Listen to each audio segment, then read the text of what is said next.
Oops. Okay. Testing, testing. Am I live? Am I live? Am I live? Testing. Testing, testing. Am I live? Let me know if I am live. Am I live? Am I live? Am I live? As is usually the case, I am. Oops. There we go. Oops. Okay. Testing, testing. Am I live? Am I live? Am I. Yep. Yep. There we go. Oh man, I always forget how to stream. Every time I have to start this, every time I miss a week of streaming, I end up forgetting how to stream. So I always have to make sure that I'm doing things right, and I'm never really confident that my stream is up properly. Even when I am doing it right, but I'm not doing it. I'm never up properly. So I never feel like I'm up properly, so I just wanted to make sure. So, yeah. Oh my gosh. Honestly, I'm super bummed out that I didn't stream last week. Like, I really just dropped the ball last week because I was just so. I mean, you must have, if you see my Twitter, I made that Dizzy Dokuro cocktail for her new nurse outfit. Insane outfit, by the way. Absolutely nuts outfit, by the way. So good.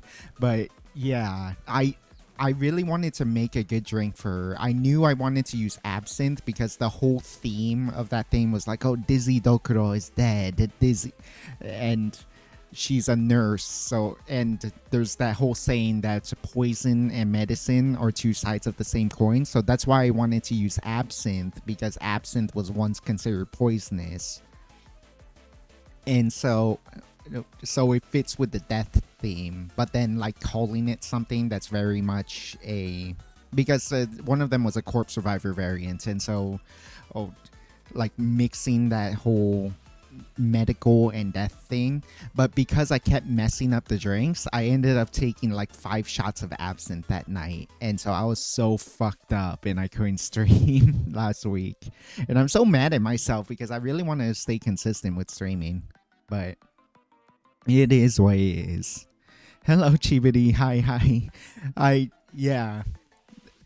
I'm always I'm so bad at keeping up with stream. How are you doing, Chibity? Thank you for stopping by. I am, to set the stage for tonight's stream. I will be doing some. I still want to do like the YouTuber style content. That being said, I won't make it so scripted anymore. I definitely.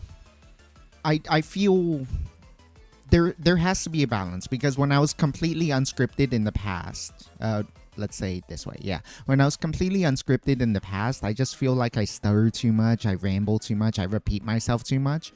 But then I noticed that it was super unnatural to have scripted so much last stream. So I'm trying to find a balance in the middle. I think what I'm going to do is have dedicated segments where it is much more structured, these streams, because you know how I do it. Like, I always try to do like, oh, old fashions, but they're not just whiskey, it's mules, but they're not just vodka, etc. So there was already a little bit of inherent structure, but I do want to have a little more structure without scripting, if that makes sense. Like, it will be like half scripted in the fact that I want to do certain segments in a way that feels more natural, or because it will just be a section of like me explaining it, but I'm not going off of a script. I'm just saying it off the top of my head, but following like a guide. Like, okay, I want to do the introduction, I want to do the meat, I want to do the conclusion, right? So that's how I want to structure things from now on, and so that's kind of gonna be my goal. Hello, Hacker Troller. How are you doing? Sup. Soup. Soap. Soap McTavish from Call of Duty. Oh my god, there's so many like sub mod memes in the GFL community. Oh my god. Okay, before I start, I swear to God, we're gonna maybe next week, maybe at some point this week, just us in the middle of the week, I'm going to be making a Florence cocktail. I am so fucking rabid for that woman. Florence is the new character in GFL2. She's a returning character from NeuroCloud, and she's so... I haven't been so helpless for an anime character until Florence. It's insane how... I don't know how else to say this, baity she is. She does so much that is so insane and just hits all the right buttons for me. It's completely absurd how insane her character design is and her personality and everything. Oh my goodness. Doing fine. Did the rose liqueur early today. Just had to wait a month for it to be ready to infuse and stuff. That sounds awesome. I really should try that. Me, how have I been? Drunk. So I did the Dizzy cocktail, and now I'm trying to redo the Sleepy cocktail, the Sleeping Martini Pea cocktail, because I want to make a short out of that. In fact, that's not even my idea. But someone suggested that I should make the cocktails I make on Twitter, I should actually turn them into shorts. And I'm like, actually, that is a good idea. So I was trying to record some of that, but I was getting ridiculously drunk trying to record it. I'm so bad at doing like proper YouTube content because it's so difficult for me to really, without doing it in front of an audience, just really just structure things in a YouTube-y way. And so I have it's been tough because I keep messing up the camera, or the camera itself lags. Like this vertical camera was frustrating the hell out of me earlier because of the fact that it kept lagging. So it's tough. Like that's why I love doing these streams in a structured way, is because it's a stream. You can expect some scuff. Whereas if I were doing a live YouTube thing, it's so hard to make it seem good because you have to compete with the Mr. Beast, the How to Drinks, the Joshua Wisemans, the other huge YouTubers with the big budget setups and everything. And so it's hard to make a YouTube video that compares when you just don't have the resources. And so by doing stream highlight type stuff, it makes it easier to make YouTube videos because there's some expected stuff. And that's all to say, I do actually try to step down my drinking during the week. I drank quite a bit last week trying to get this video up, and it just wasn't working. Does Florence ride on a giant golem or something? Yeah, she has like a weird... I'm not sure what it is, because some people called it an elid. Some people said it was, which is like mutated animals in the GFL universe. Some people said it's like a mechanical golem of some kind. I'm not 100% sure what's up with that, because she didn't have that in NeuroCloud. She did not have that in NeuroCloud. Everything else she had, though, the weird experimental drugs, the horny attitude, the very, very naughty demeanor. Oh my goodness. Like, everything about Florence is like sending me up a wall. She is just absolutely destroying my mind lately. She's so good. I'm starting NeuroCloud just for Florence. Just for Florence.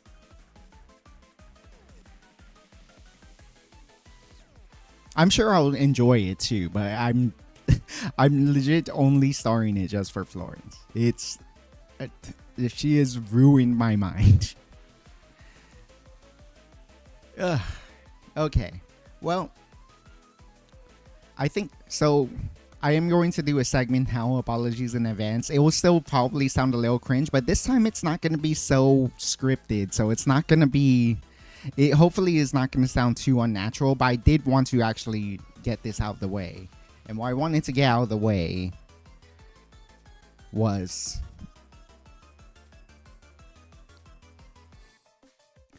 I am out of booze and poor. I am broke and almost out of bourbon. Like, whoops, wrong one. Look at that. Look at this. I don't think I can get a full pour out of any of these anymore. So what am I supposed to do with all this? And I actually found out of something interesting. So there is bottle. Yeah, there's something called an infinity bottle, which is to say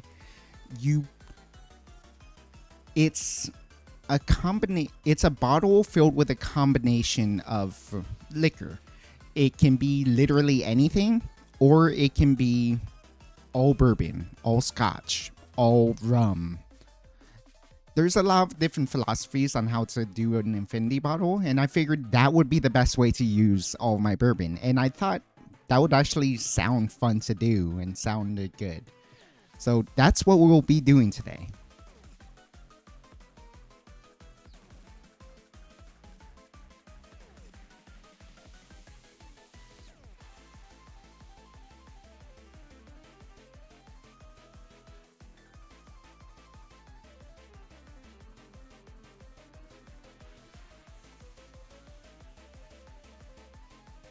Shoot. Okay.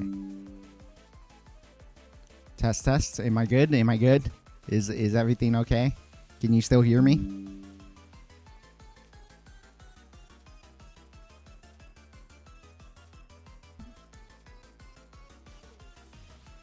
Did that whole spiel work, or did it go away?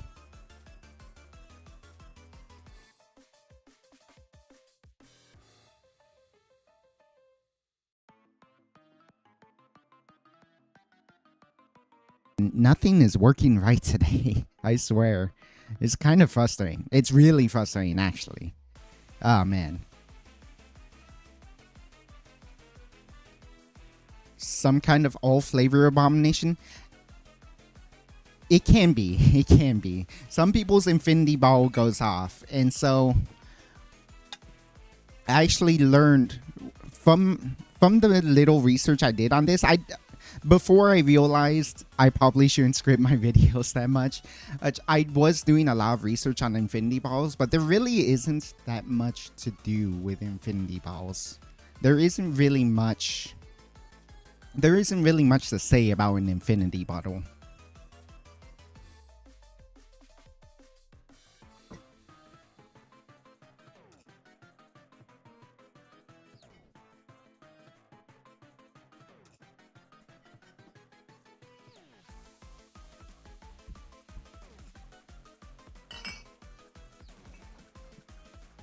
Whoa.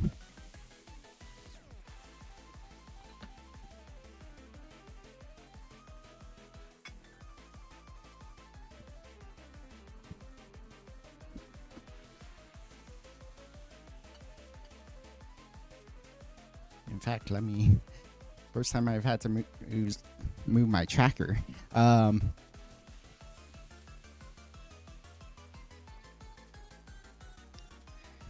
Yeah, there's really nothing to say about an infinity bottle. The basic thing is, yes, you put a bunch of different spirits into one bottle. That is the basic infinity bottle. You just put everything in one. Most advice does instruct you to at least make it a theme. Make it all whiskey. Make it all rum. Make it all gin, etc. And in fact, it's even better to make sure it's a focused kind of thing, not just all whiskey. In this case, it would be all bourbon. This is all of my bourbon that's going out. The other advice actually is that I shouldn't actually be using bourbon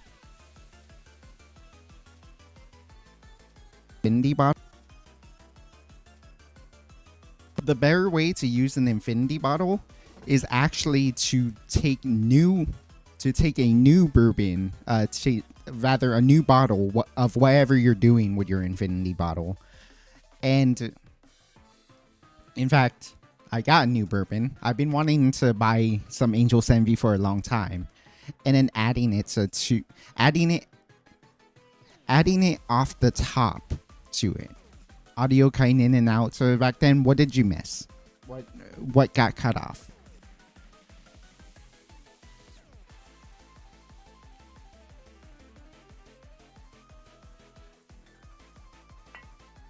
So I'm probably just going to mix this into the bottle that's smallest. It's definitely not going to be that bullet bottle or the Four Roses bottle.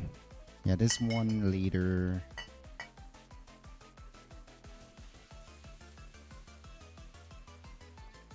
Yeah, that's much bigger. This Buffalo Trace bottle is... I'm not actually seeing how big this Buffalo Trace is.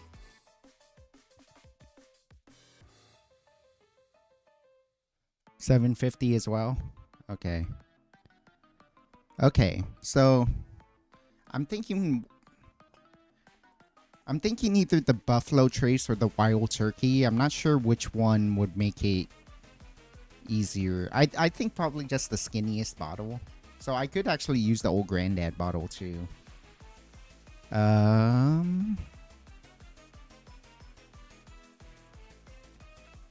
You know what? Chat vote. Which bottle seems better for our infinity bottle? The Wild Turkey bottle? In fact, let's not even look at the branding. Let's just look at the back of them so that there isn't too much bias. The Wild Turkey bottle, which is a little bit fatter, or the Old Granddad bottle, which is a little taller but skinnier. Which one do you think would make for the better infinity bottle? Your model got kind of stuck for a second too. I thought it was my internet. No, everything's going wrong right now for me. For whatever reason, technology has failed me today quite often.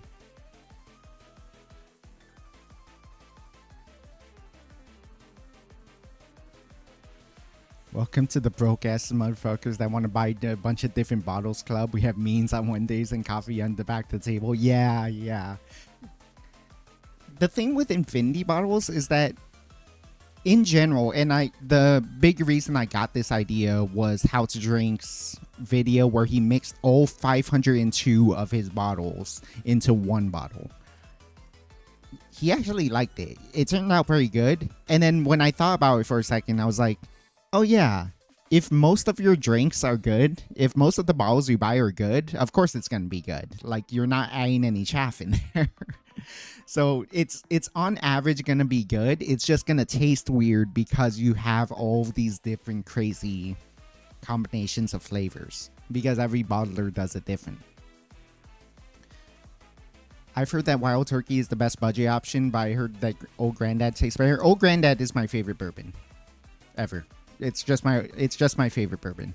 The Wild Turkey is just a budget option that I've gotten because it's, if I need a cheap bourbon for something, because I'm not really trying to taste bourbon, I do taste this. I'm not actually as big a fan of it as other people are, but that people seem to be a big fan of Wild Turkey. So I mean, I'm not gonna hate too hard on it.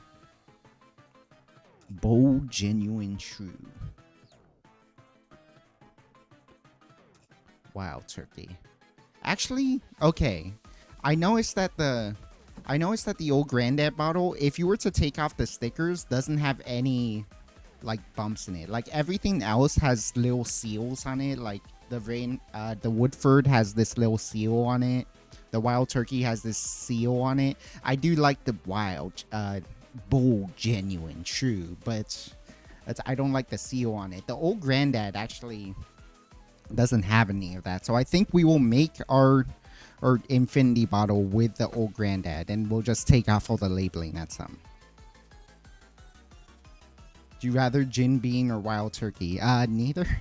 I don't really buy the low tier stuff anymore. I should try them. I really want to do a cheap whiskey review at some point, but I should try them. I should try them, honestly.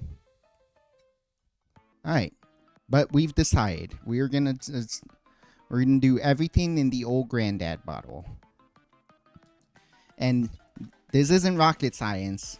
We're just gonna take a funnel and just pour everything into this, because I don't like taking pours out of almost empty bottles and not knowing if I'm even gonna get a full pour. So old granddad,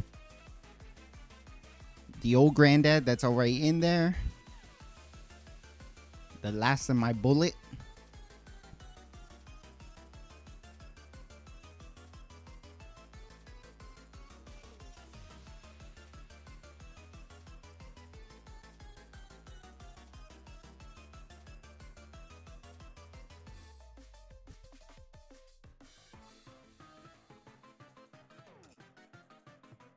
Very sentimental, this last bit of bullet, in fact.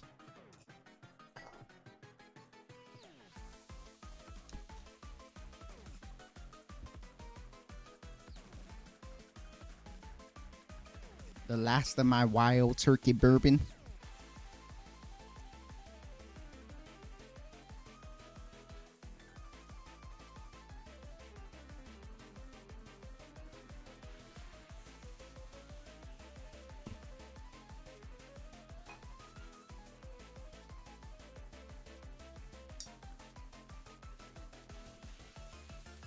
The last of my Woodford Reserve.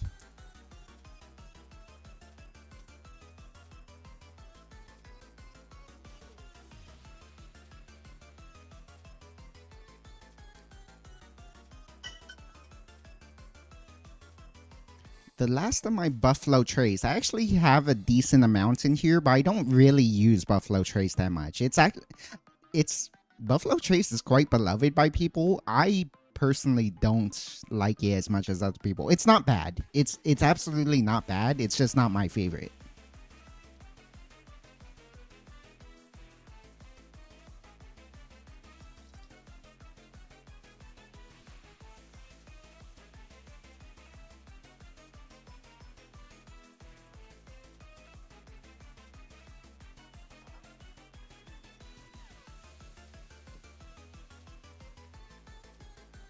And finally, the last of my Four Roses bourbon.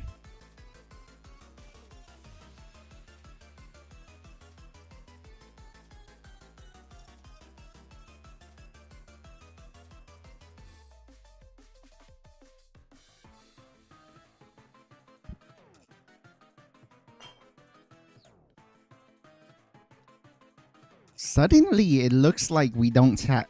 Suddenly, it looks like I have plenty of bourbon. It's very nice to actually see a good amount of bourbon. However, what I just did there is actually considered bad advice. Multiple videos I saw of this recommend you don't actually use the end of your bourbon. So, all of those bottles I showed you were running out, right? The issue with that is there's a lot of air in that bottle. There's still plenty of air in here too.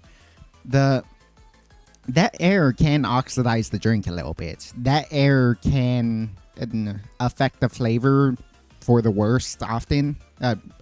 Not often, always. But that flavor does affect it in a way that can be negative.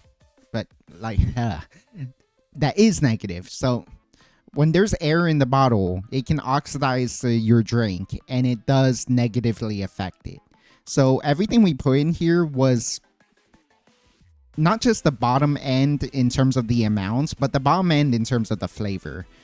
these were good bourbons, so it still should turn out to be pretty fine, but it's not going to be as good as it could be. The real advice that I get from multiple videos about an infinity bottle is you would actually, every time you buy a new spirit to add to it, in this case a bourbon. Ooh, how do I open this? Give me a second.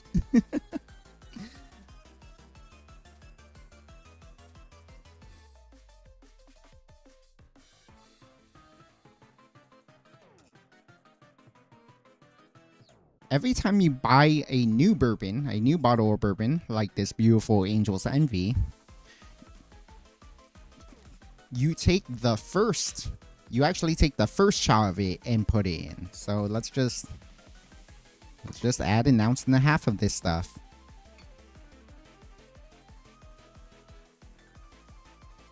And should I measure it? And should you measure it? Nah. Like, the whole point of this is to be economical. You just keep using it. You just add some amount of it to make sure that your infinity bottle keeps getting topped off. You just try to make sure your infinity bottle is always if anything, I want to get closer to here around the neck. I want it to be as full as possible all the time, so that there's very little chance it oxidizes. And for that same reason, oh god, I already forgot which cork was the one. That's the Wild Turkey.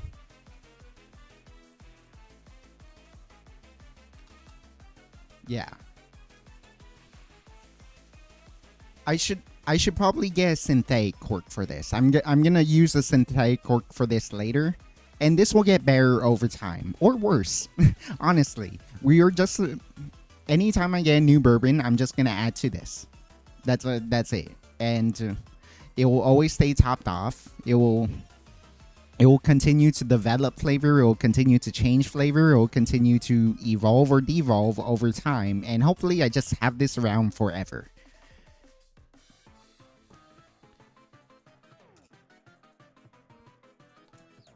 Typically, people tend to scribble down what you've put into it. I don't think I'm going to do that. I just want to have this be a surprise every time I drink from it. So I'm sure that's what you're here for, right? What is Nonatsu's infinity bottle like? This has Angel's Envy, Buffalo Trace, Woodford Reserve, Bullets, Old Grandad, and Four Roses. And Wild Turkey. I don't know why I have to slip into a southern accent every time I say Wild Turkey.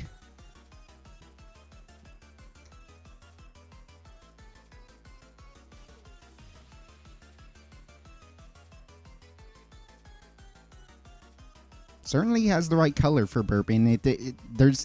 It seems like there's nothing wrong, because this feels like almost exactly the same color as Old Grandad usually is. I'm not chewing this. I'm gonna be sipping on it.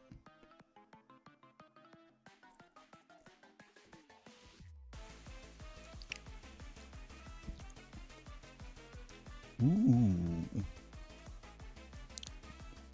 Yeah, it leans sweet because a lot of these are sweet. Angel's Envy is very sweet. Angel's Envy is very sweet. Four Roses is very sweet. Buffalo Trace is very sweet. So it leads with a lot of like fruit. It's like a mishmash of fruit, honestly.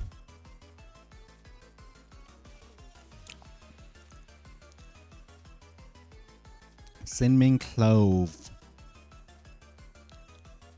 Ooh, yeah, I'm getting like the peanut. Ooh, God, that's good. Ooh, you got some Reese's Puff going, because you got the peanutty notes that I remember from Old Grandad and Bourbon's Bullet specifically. But then it mixes with the chocolate of the Four Roses. Honestly, this might be the best bourbon I've ever had. Yeah. Oh, it's so sweet up front. It's like you're biting into. Ooh, yeah. It's so different. It's like biting into a grape and an apple at the same time.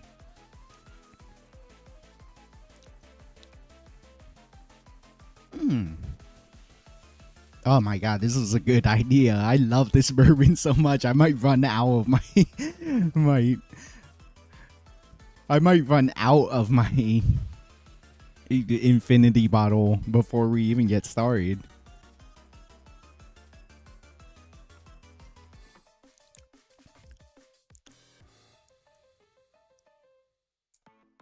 Yeah, you get the mashed fruits of the. I can detect the mashed fruits of the Angel's Envy pretty prominently too. Angel's Envy is a pretty powerful one.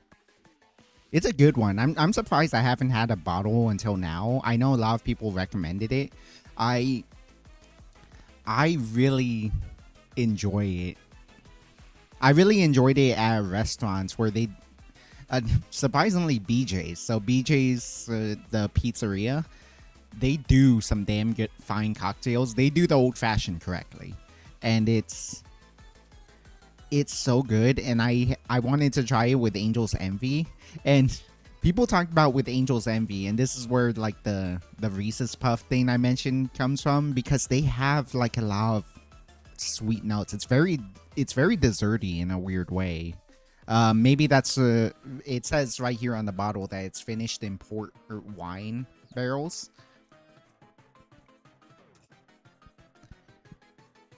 It's it's so jammy in a way. And so I was looking up for the noting profile from people who are much more experienced with me than me.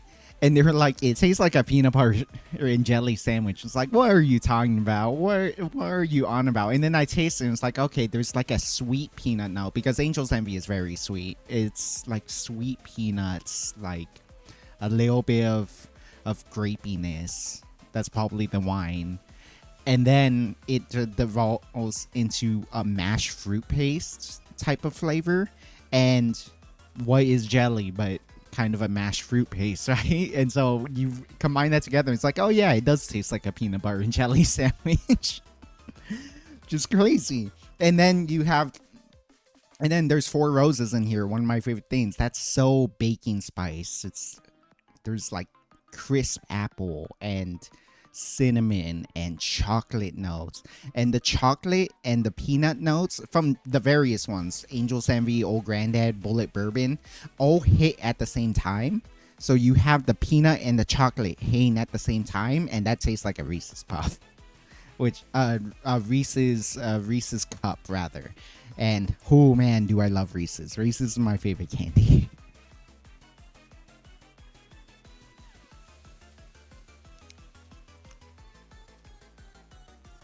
Yeah, sweet fruits and cinnamon. There goes the peanut butter and chocolate.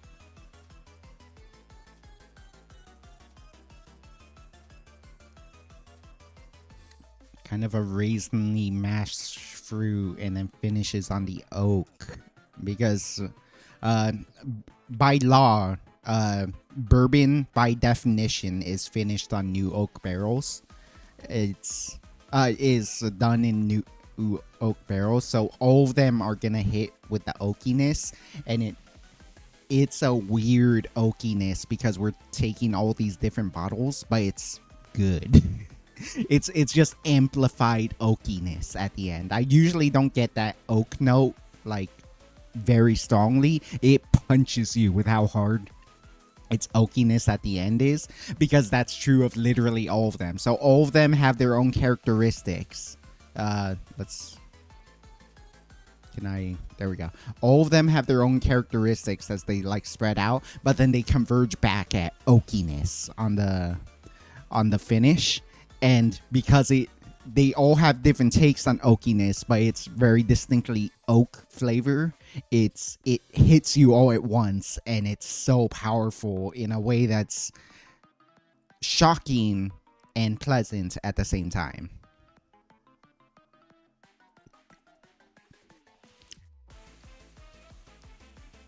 Mm. Yeah, I think I wanna balance this with a more stuff like more old granddad. Frankly, something not so sweet, something that doesn't have so many fruit flavors in the flavor profile. But otherwise, this is a really good one. It leans more sweet because a lot of the bourbon that's been thrown into this is quite sweet, but I do not mind this at all. In fact, this this this is my new favorite bourbon. Our infinity bottle of bourbon is my new favorite bourbon. It's a past old granddad, and part of it is because it has old granddad in there, and some of my nostalgic bullets that I really love too. Damn, that's good. So, why don't we try making cocktails with this, eh? We could do an old fashioned so we can explore it better. But for one, I think we've discovered it's all this. And for two, I've been wanting to make an improved whiskey cocktail on this channel for a long time. I prefer that over an old fashioned. So let's make an IWC. For someone with a sweet tooth like me, you're describing an angelic drink. Oh yeah, no, this is damn fine. This is some damn fine whiskey I have in front of me. Let me catch up with chat. Yeah, that was the when my audio was cutting out.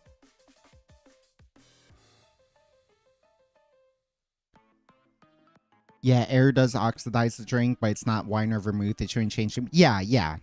Whiskey's shelf stable, so it wouldn't hurt too much, but it does hurt it a little bit. This feels like the kind of thing where you mix all the sodas at a fast food place. I've done that, not all the way though. Like I wouldn't put everything. I would put like the lemonade and like the pink lemonade and the Coke and this and that in it. I don't remember going super crazy, but I know some kids would always just like press all the buttons. I was never that adventurous when I was young.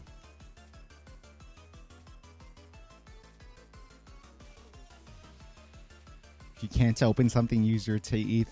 By the way, you can try one of those wine pumps that will take the air out of the bottle or create a vacuum. Oh yeah, I've been wanting to get that for my vermouth because buying vermouth is so difficult for me. I always end up wasting most of it because I don't make vermouth cocktails that much. I need to buy the thingy. There's like a can of air that's, I think it's mostly nitrogen or something. And what you do is you literally just open your bottle and then spray it inside of your bottle, and that expels all the oxygen from the bottle. So it's functionally a new bottle.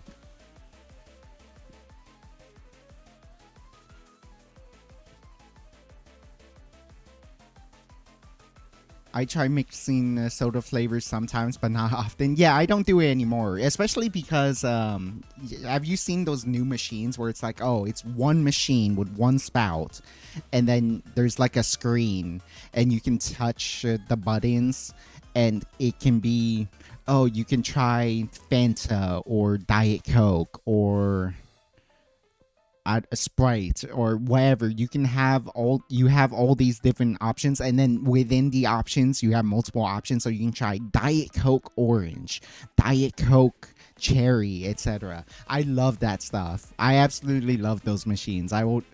It makes, I kind of wish they would put more of those combinations out there in the real world, and not just with those machines, because those are some flavor experience. So some of them are bad too. Like I've had some, it's like, god damn, this is nasty, but it was fun to know what Diet Coke Orange tasted like, for instance.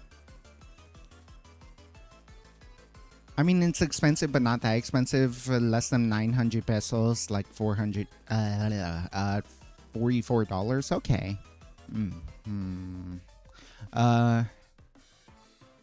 Yeah, that's the reason I haven't bought a bottle of vermouth, because I know it would go to waste. Yeah, it'd be like that with vermouth.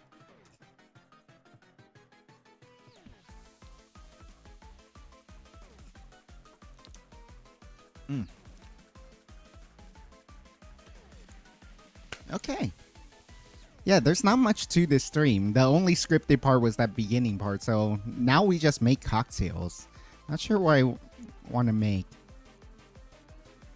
In terms of, there is some stuff I want to talk about. It's not really that that's deep. It's mostly simping for Florence, simping for Sleepy, simping for simping for Dizzy. Yeah. How much did you pay for your bottle? What do you mean? Which bottle?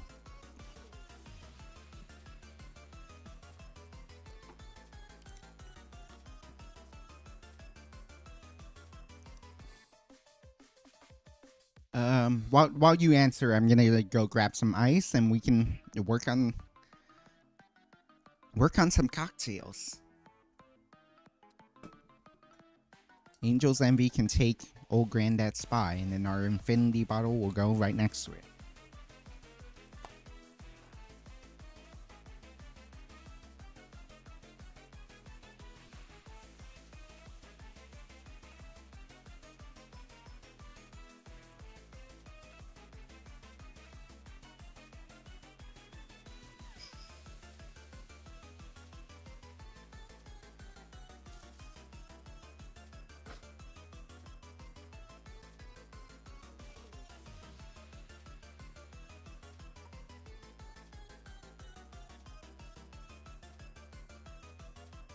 The Angel's Envy. It was like $30. Yeah,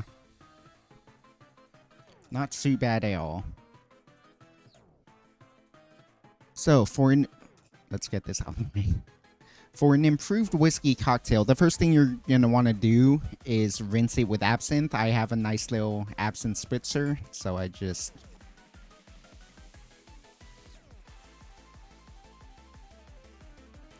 spray the inside with absinthe. If you don't have one of these, you can just pour a tiny bit of absinthe and roll it around until you've rinsed the inside all the way through.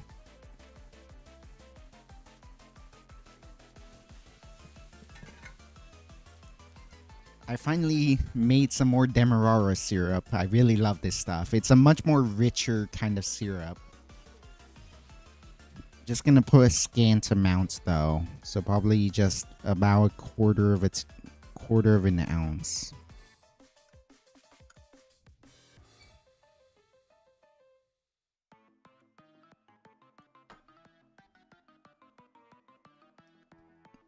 The grocery store I go to doesn't have Demerara sugar, so I couldn't make Demerara syrup for a good long while. Take my bar spoon and we're gonna do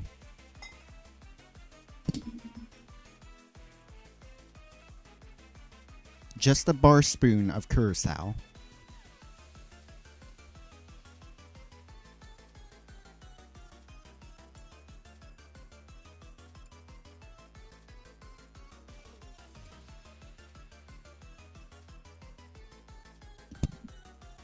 Whoa.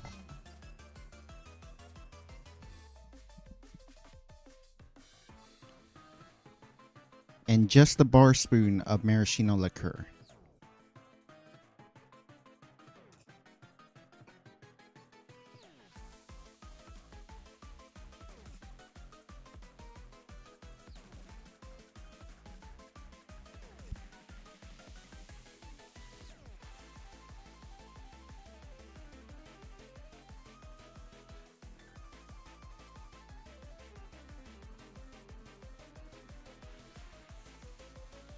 This is a little early, but I'm here. I'm just putting the ice down right away.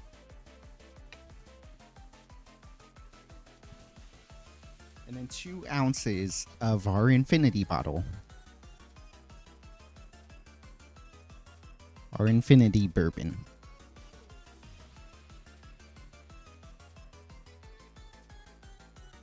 The great thing about an Infinity bottle too is it encourages you to buy more kinds of whiskey. So it encourages you to buy more kinds of that thing. You don't just go to the same one over and over, because if you want to refill your infinity bottle, you're gonna have to try a bunch of new stuff. So it's neat in that way. I forgot to add the bitters, so we're gonna do some Angostura.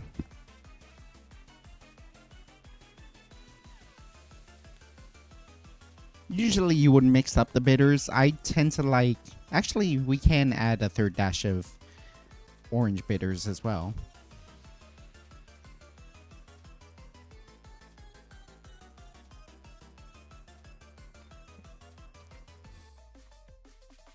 Does this wash line seem odd? Feels like I added everything right, but...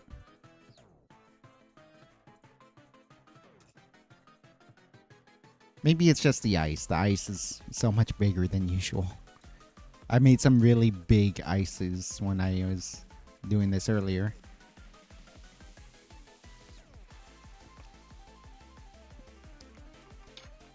And finally, a squeeze of orange. I'll be right back.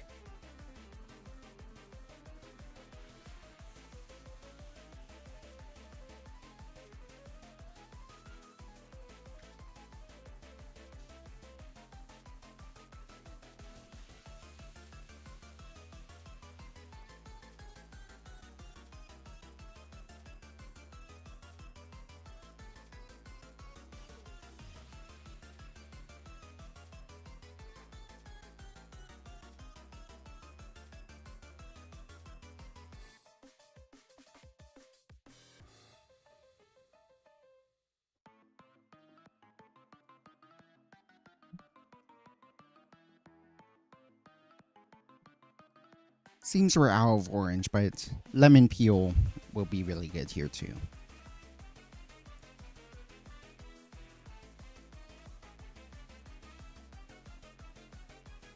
And there we go, the Infinity IWC.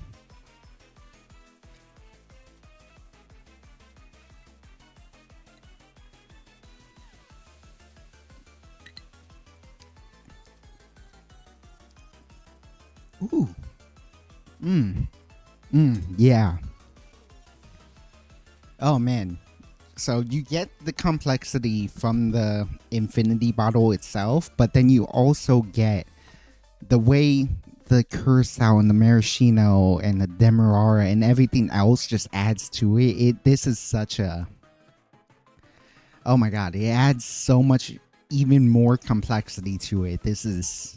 Oh my gosh. That being said, Chibity, I did notice is what you were typing. I didn't want to belabor the point too much. Claire's been gone nearly a month. She tweets occasionally, but her fans are worried. She was taking care of Sakana's dog for 6 months, but I'm guessing she's doing a bunch of things she couldn't. But hopefully she's okay. Yeah, hopefully she's okay. I wasn't aware that she was gone for quite that long. Hopefully everything's all right with her. Hi T, yeah, how you doing? We just made our infinity bottle and it was lovely, so I was excited to start making stuff with it. And honestly, mostly just chat about stuff because there's it's been a while since I streamed and this was a relatively simple topic to begin with.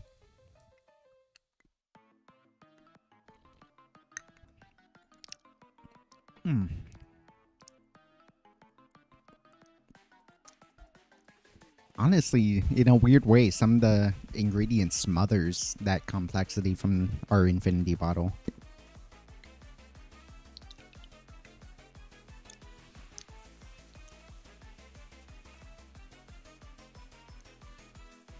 Ooh, it amplifies the chocolatiness, the demerara sugar. It kind of like coats the fruitiness, so it's like a candied apple now, a caramel apple instead of just an apple. You still get plenty of the spices and you get even more from the Angostura. A nice hit of citrus in the middle there from the citrus and the orange bitters. And then all the notes we've talked about with that is just accentuated with the The maraschino and the curacao. That is lovely.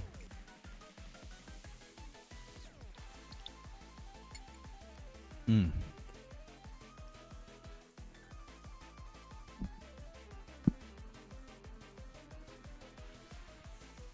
At what point does filtering turn it back into water? What do you mean? What do you mean?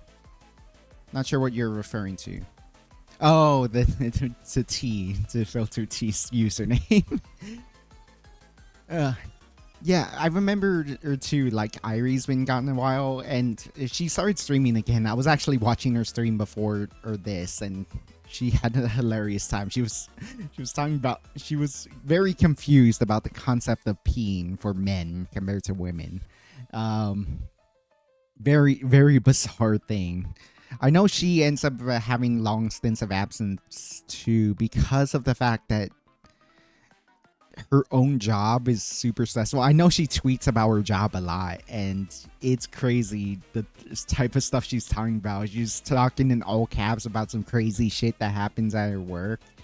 It's I do not envy her, but I do not envy her, and it feels like it's very stressful. But also, like, I would imagine the fact that she's tweeting about it and the fact that when she does come back, she seems to be relaxed again, or maybe this act of streaming relaxing her. It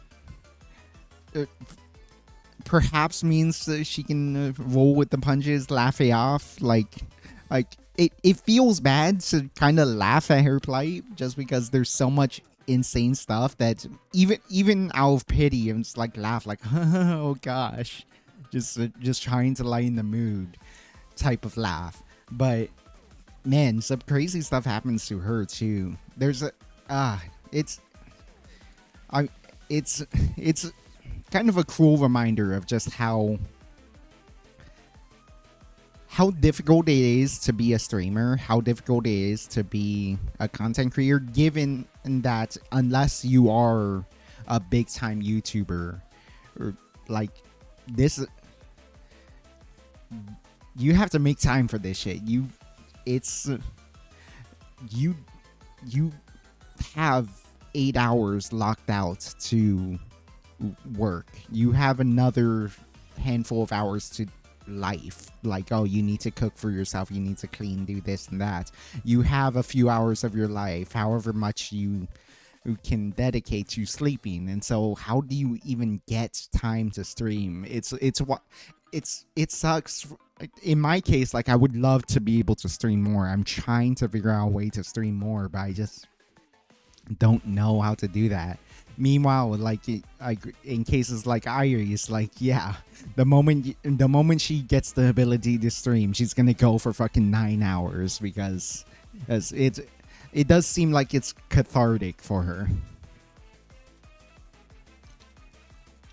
Nice to just be the cute pawn wolf that she is and go crazy playing a game for 9 hours. Singing, if the singing's your jam, which Clara seems to do a lot. Whatever it is that makes you happy as a streamer. We've had streams here where it's like, what, I'm just drunk and talking about shit for 5 hours, like.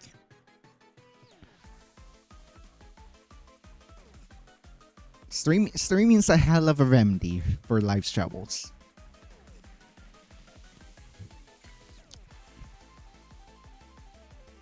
On both sides, for the streamer and for the audience. I honestly, like, I talked about earlier, I was so depressed that I couldn't stream last week. I was really trying. I was taking headache medicine. I was trying to keep down food because I was vomiting so much. I was so hungover. And it really sucked not being able to stream. I really want to stream. I was legit excited for this stream. I was so excited to make the infinity bottle last week. But it's unfortunate, man. It's unfortunate. Just that's when circumstances come up that make it so you can't stream. It doesn't feel good to not be able to stream.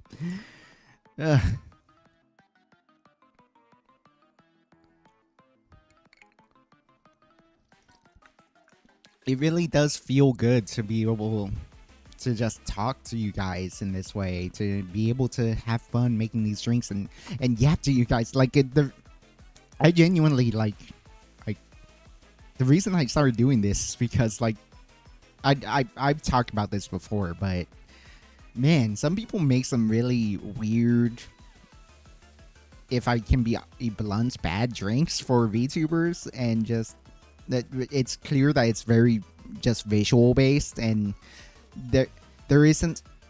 It feels so pretentious to say this. There isn't a lot of respect for the art of mixology, and it's. I promise you, these drinks can be really good and spirit forward and fun, uh, without just being fire and burning. And you don't even need to be that good of a mixologist. You just need to follow some of the classic rules, and you would have such a great experience drinking beyond the fact that it gets you drunk. Like, I don't drink to get drunk anymore. I drink because these are genuinely amazing, powerfully complex cocktails. This infinity bottle that we made, it's the best thing I've had. This is the best spirit I've had, and it's I love being able to teach you guys, and it's why I take the YouTubing thing so seriously. It's why, like, I know it's cringe to talk about this all the time. I know it's cringe. It's like, oh, I need to improve myself. I need to keep pushing. I need to get better about making video content. But it's because I want to reach out to more people. I really want to be able to teach people, because it feels good to be able to teach people about this passion of mine, this art of mine. I talk about all the time that I make cocktails for VTubers because I don't really know how to draw. I can't draw. This is my art. This is my art. These cocktails are my art. And so I really want being able to stream and show you guys my art and teach you guys my art is great. I'll admit I am like 2 parts proud but 18 parts jealous of Steve Sakai. He is an amazing he's an amazing YouTuber, first of all, and he is improving rapidly as a mixologist. I will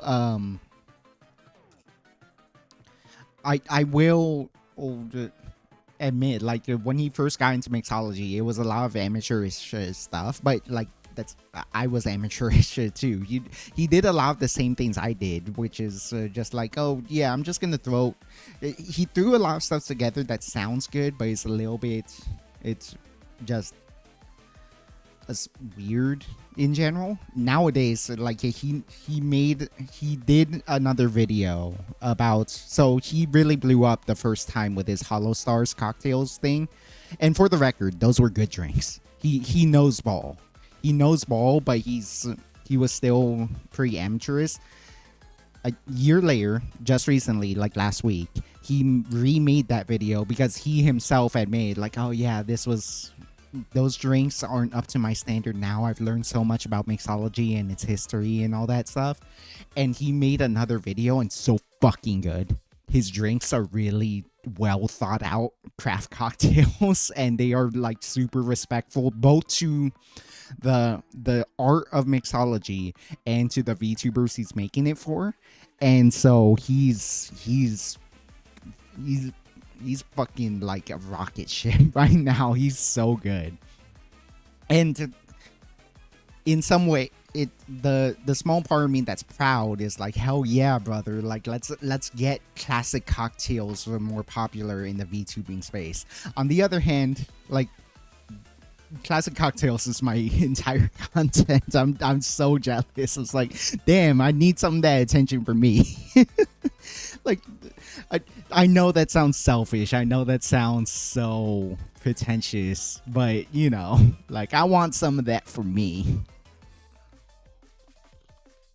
I mean, that's a complaint that makes sense. Why make a drink that sucks? Yeah, exactly. Like,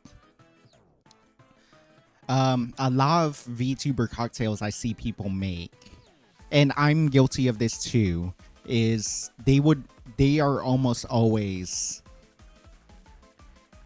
they're almost always designed in a way that's purely visual. That's purely, let's make something that looks like a dice. In the case of someone made a play dice cocktail for Bales, that deck. Why did I say deck? I've actually gotten way into Magic. Maybe that's what we'll talk about. Magic the Gathering. That drink looked disgusting. I am not going to sugarcoat it. That I remember someone showing me that cocktail, and I thought that, looking at the ingredients list, makes me want to gag.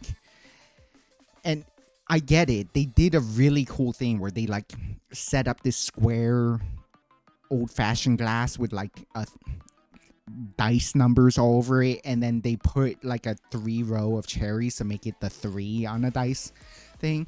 But it's like, oh, you put milk and then this other citrus and this all these other weird things into the drink, and I'm like, look, if I'm wrong and that was actually a good drink, fair play. That's an amazing looking drink, and if it also tasted good, fair play. That looked like the kind of 80s, 70s, and 80s drinks that's from before the Great Cocktail Revival, which is why mixology was dead for 60 years, as I talked about last stream. Like, it looked like a sugar bomb that also combined alcohol in meaningless ways to just say that was a cocktail.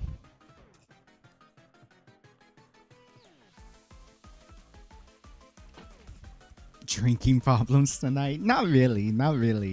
I mean, yes. The last week was a problematic week, but in general, I'm doing good tonight. This is the only drink I've had, in addition to half of this shot glass worth of Infinity bottle. Oh, it's so good. This Infinity bottle is so good. Honestly, make an Infinity bottle. That is the conclusion to the YouTube video. Make an Infinity bottle. Oh my god. And this is only 6. Like, people's Infinity bottles are like 20 different bottles. 50 different bottles. How to Drinks is 500 different bottles. Like, it's like, you continue adding to this, and it's going to be a ridiculously complex drink. And I know for a fact that some iterations of this is going to get worse.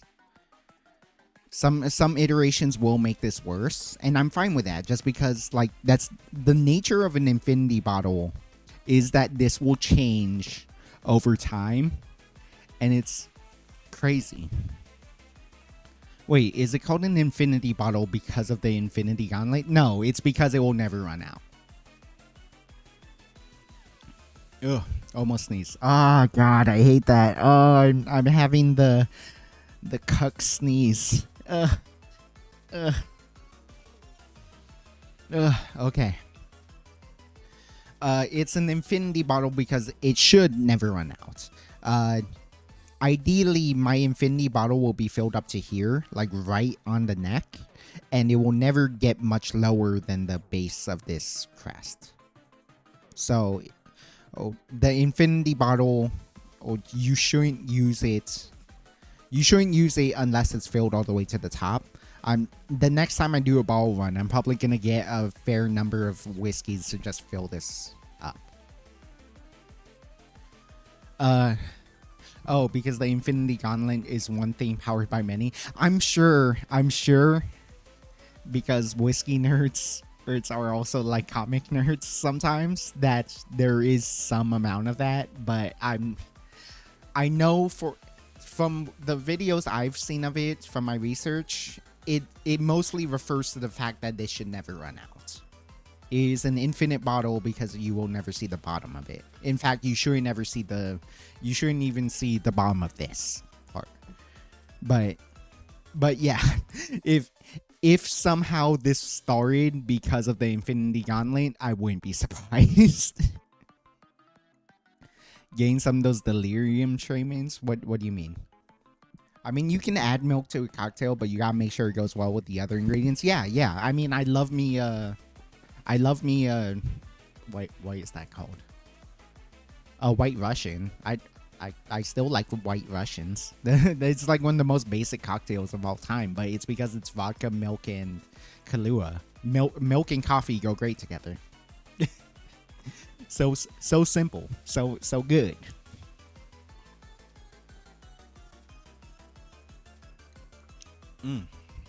Oh my god, this is one of the. Given that this is one of the best bourbons I've ever had, this is one of the best IWCs I've ever had.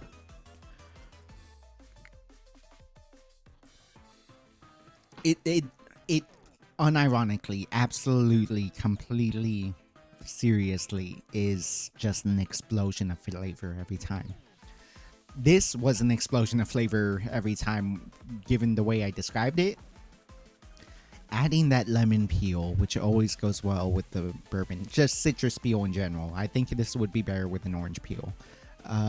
Just the curacao and the maraschino, adding like a little bit of base to it, adding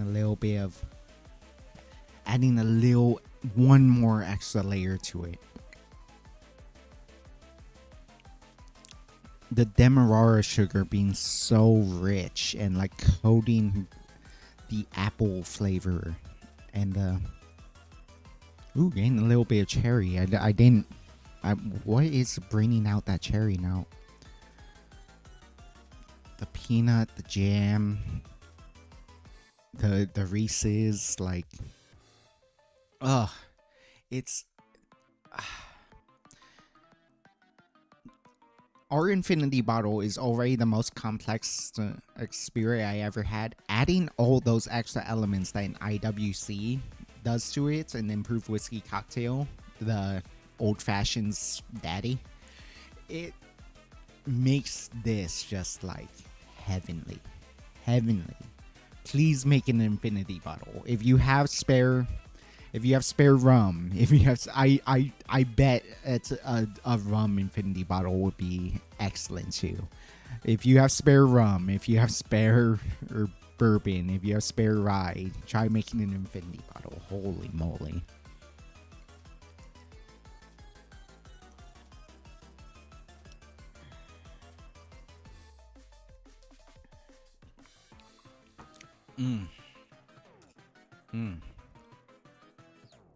Yeah, that's what I'm saying. Milk in cocktails is fine as long as it's well thought. Yeah. It doesn't even have to be well thought. The White Russian is such a basic bitch drink. It's a good drink. Like I ain't got nothing wrong with basic bitch drinks.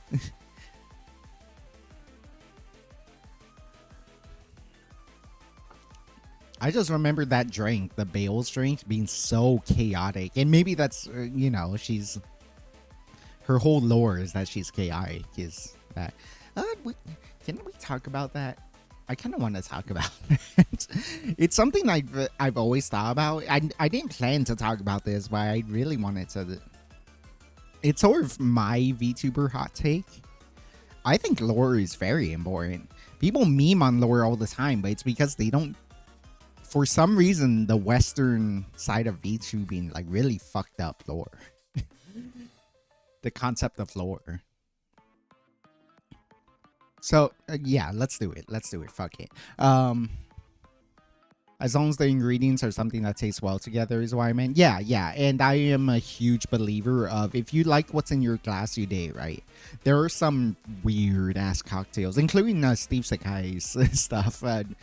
He did something for Honkai Star Rail that I didn't think would be good, but I tried it for myself because I trust him. He's always been good at mixology. Even when he was first starting out, he had the right mindset. So he made a weird drink that I thought wouldn't be good.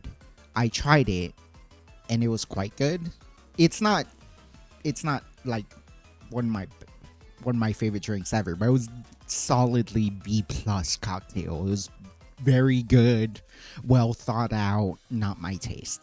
It was like that's the main rule. It's just like it broke some cocktail rules, but it's also like if you like what's in your glass, you did right. you did it right. Like, who cares? Who cares about the rules? Who cares about tradition? If you like what's in your glass, you did it right. And I did like that drink. I would never order it on my own, but I really like that drink. I don't know my lore, Eldritch Thingy representation of OC Chaos. So, I think Chaos VTubers are a rule of cool rather than having not fucked up lore. Yeah. Let's get on that topic. I'll probably make another drink on the way just because I want to have more of my infinity bottle, frankly.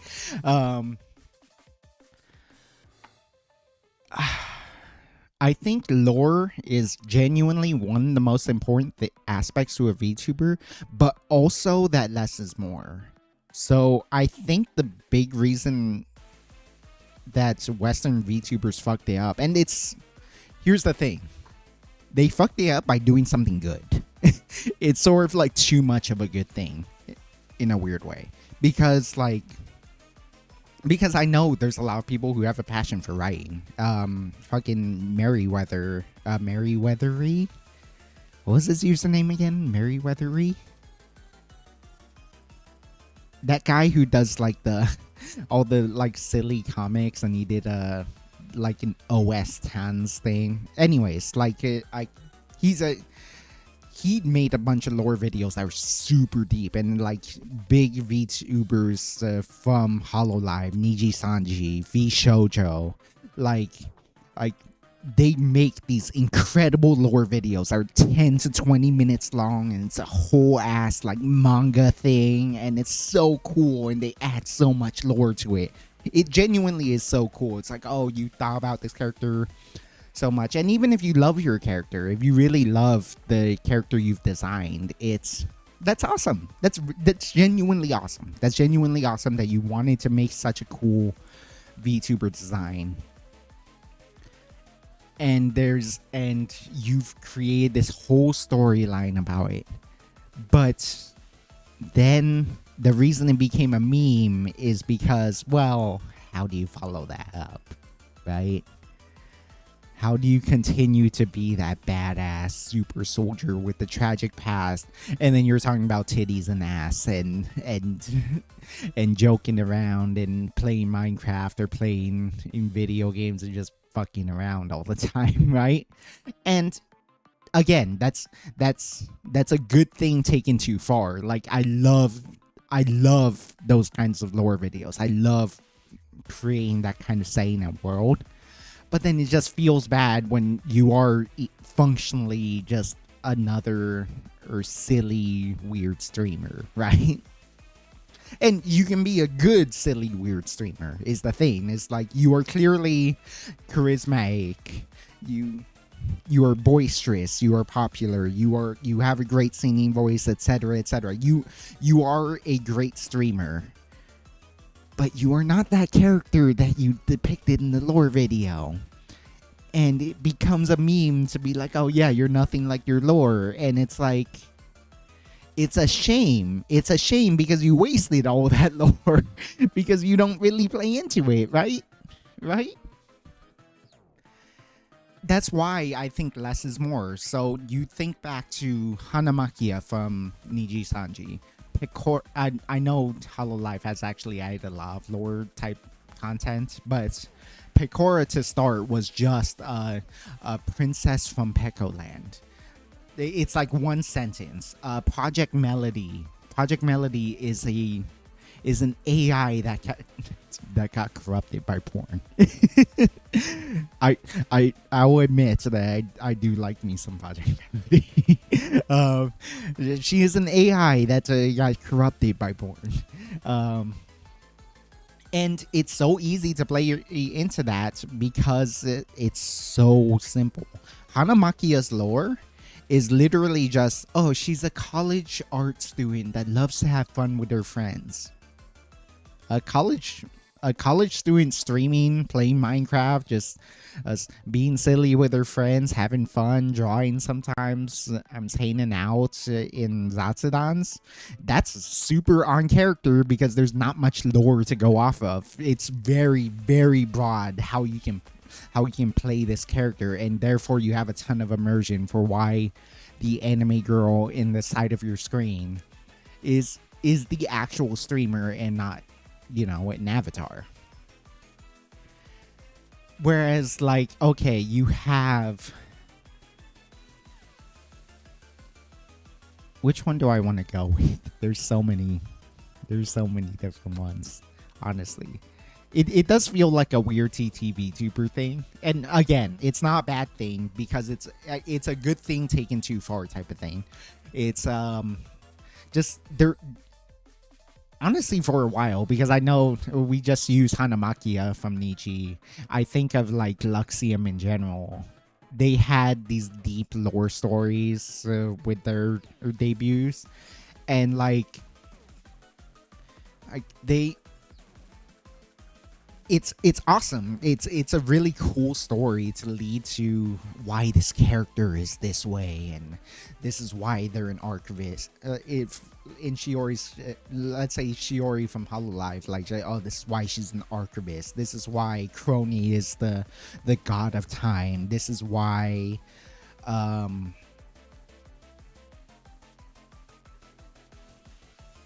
which one was it? Was it Giga?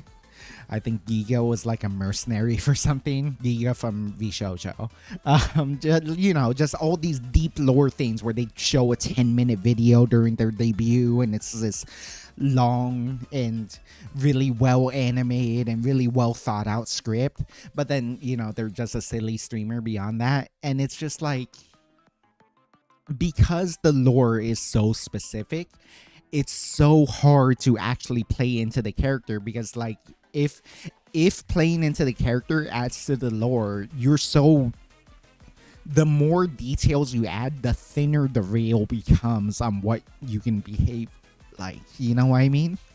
Whereas, like, okay, take Project Melody on the other hand of things. Project Melody, her whole thing was that she was a... Whoa, what's going on? What's going on? Why did everything... Oh, God.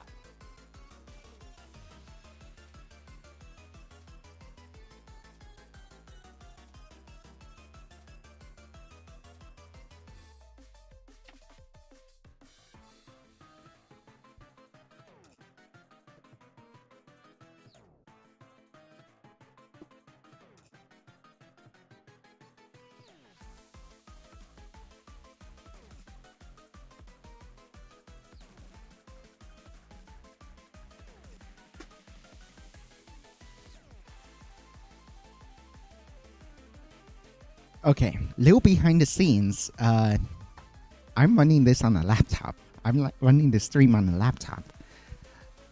He accidentally got unplugged. It was about to die. Okay, but I saved it. We're charging again. Where was I? Let me catch up with chat because I've been rambling. I've been kind of ignoring chat. My bad.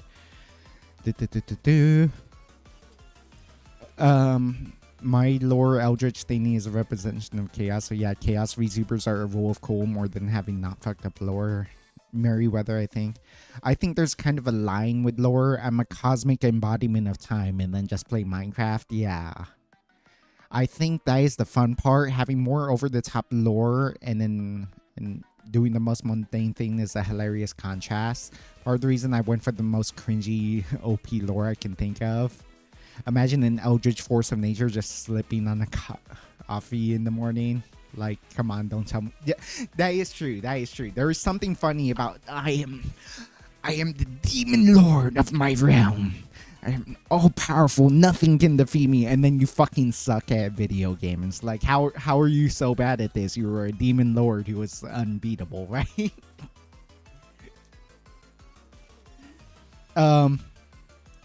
To bring it to magic, actually, briefly, because I kind of want to talk about magic too. there are two cards that are really funny when you think about it lore wise. Magic the Gathering has a ton of lore itself, and so all the cards are at least a very small chunk of the lore, and they're really cool effects, but there are some that are kind of funny in a weird way just because of the nature of imagining how this card affects a creature.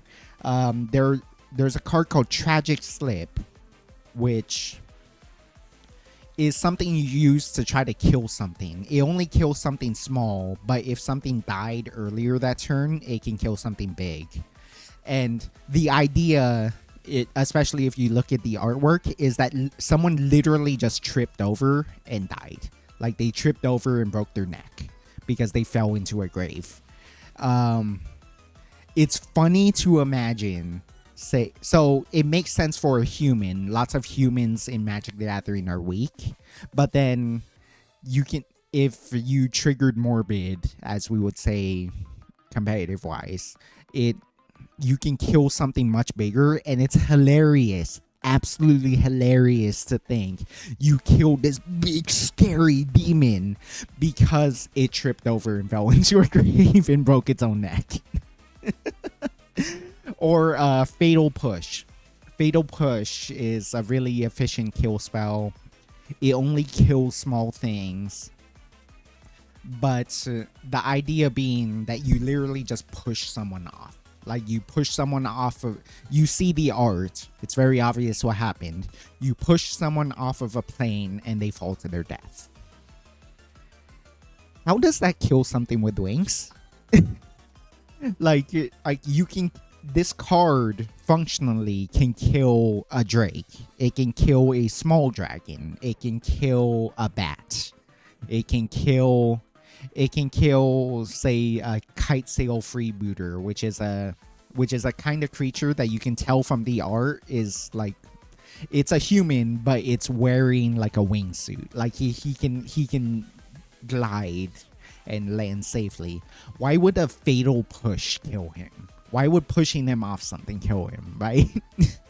So there's some funny lore like that, and to tie that back to VTubers, like it is funny to think, oh yeah, I'm the god of time, I am a demon lord of chaos, etc. And then you suck at a video game, you keep dying, and it's like, it is. I do agree, it is funny to see that contrast, but also like from the lore perspective of it does feel a little off that you would be so weak despite depicting yourself as so strong.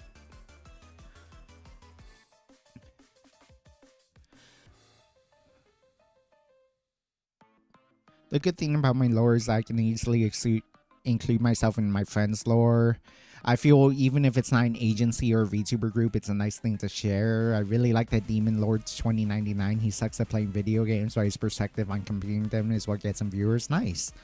Kind of like telling the final boss that it's ugly because you rolled a nat 20.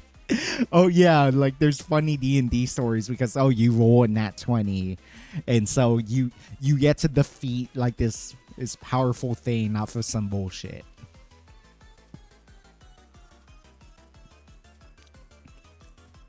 It got kind of turbulence and went through the plane left turbine, or not capes or wings near planes. Oh, that makes sense. That actually makes sense. Yeah, you're right. You're right.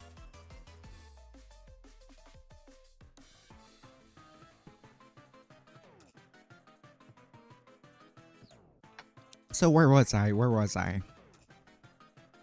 Damn, that's so good. The bomb end of that got me a huge hit of that Reese's Puff. Reese's Cup flavor. Oh yeah. So I was talking about Project Melody, actually, because she is my favorite example of this, actually. Because her lore is so simple. She's just a corrupted AI who scours the internet and trolls around the internet to learn things and got corrupted by porn. She acts the way she is because she can incorporate into her streams. Like, I remember she was in the podcast and they were talking about getting drunk, And she was like, "Oh yeah, I don't usually get drunk because I'm an AI, but what I really like doing is you take some magnets and rub them all over my head because like putting magnets on your computer will scramble them. It will completely destroy your data. Uh, yeah, that feels really good. It feels the same way as I imagine getting drunk would be, and it's like that's cool. Like being able to lean into it as a way to like lean into your character in a normal scenario, as opposed or like you're playing a video and it's like, my AI algorithm is telling me to do this, but you guys are saying this. Maybe that's the right way, and so it's it's using when you have less lore, you have a lot more. You have much more of a broader spectrum to be able to lean into your character, and I think it's fun to lean into your character. Like Pecora, she leans into her character a lot by just injecting the word Pecco into a lot of her words, and then it's funny to think that someone who's supposed to be royalty, a princess of Pecco Land, is such a chaotic person. Is always doing war crimes or a lot of that stuff. Even like I say, Mori, like when talking about her family, it's like, oh yeah, my undead mom, my undead dad, stuff like that. Or Chibity brings it up, Mint being a ghost. Mint, yeah. I'll be honest, I haven't watched much of Mint, but I remember like her ghost. She differentiates between Ayami, her model mama, and then her ghost mama, right?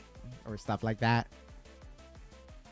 Stuff like that, yeah. Where it's like you don't even need to lean into your lore super hard. It's just like if you're talking about your real life, you can flavor it with your lore if your lore is simple enough. But I just saying, yeah, my character's a squirrel. My squirrel daddy, my squirrel mama, my squirrel grandpa. It's etc.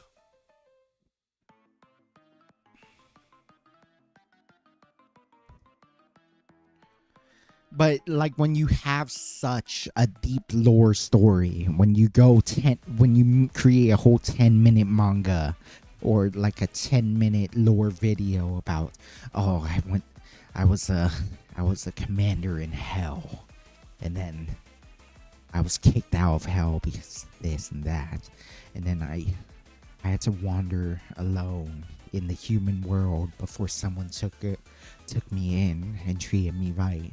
And then you're just a silly goober online. It's like it's hard. It's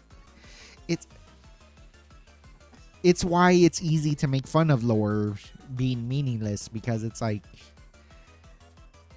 you there's not much you could do to play into that character except that naturally. But also it's a shame because it's a shame because a lot of the fun of VTubing is believing that the anime character in the corner of your screen is the actual streamer, not just the glorified Discord avatar, not just being piloted by someone. You can believe that this entity is literally the streamer, and that's fun. That's fun to be able to have when you can believe that. So I think that's what gets lost when you get too far into lore, when you have too much of a good thing, as I mentioned. Yeah, Project Melody is the most realistic possibility. Like, AI is not going to get corrupted by Skynet. I feel like knowing how the internet is, that is not impossible. Oh my god, have you heard about the... it was way before the AI boom that we're in right now. It was like... I don't remember how many years ago. It was several years ago, like at least 5 years ago.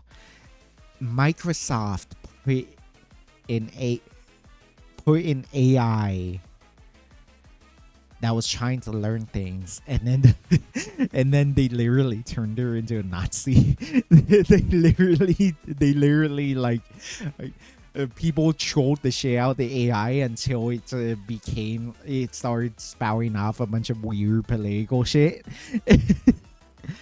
And then so they took it down, they readjusted some things, brought it back out, and then they turned it into a huge pothead. Like, oh, weed is amazing, like, oh, just constantly talking about weed this time to Choi. I think it was Microsoft Tay.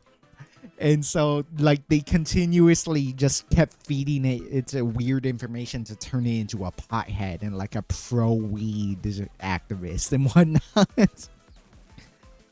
And just both times they completely fucked with the AI. And so that's why they had to discontinue it for a while.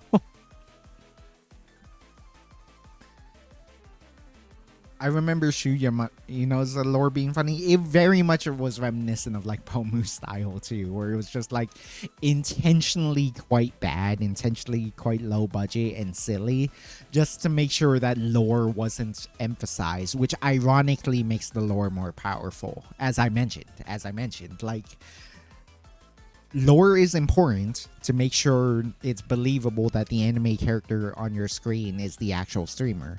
But it's also a less is more thing, where the less lore you say, the easier it is to play into that character because it's so much wider.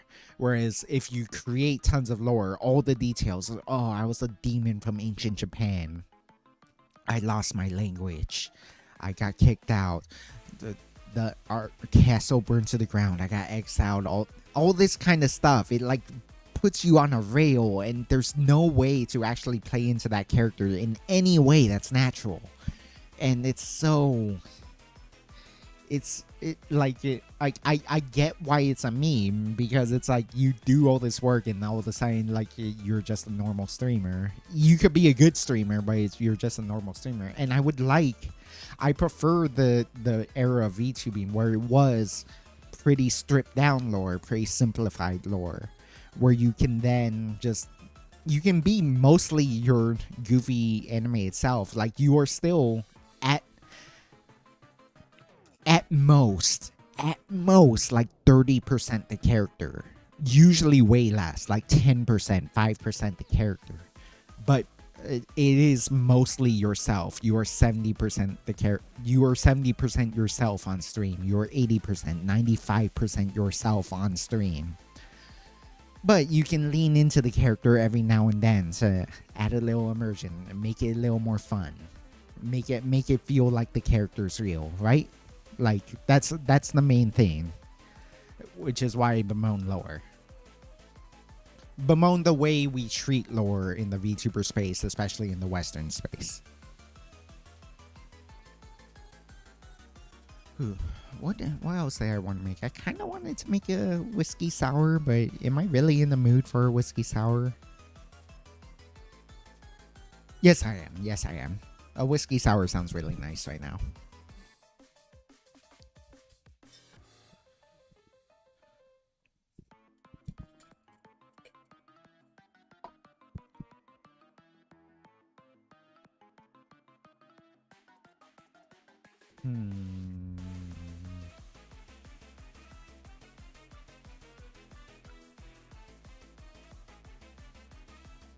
Yeah. Oh shit. Okay.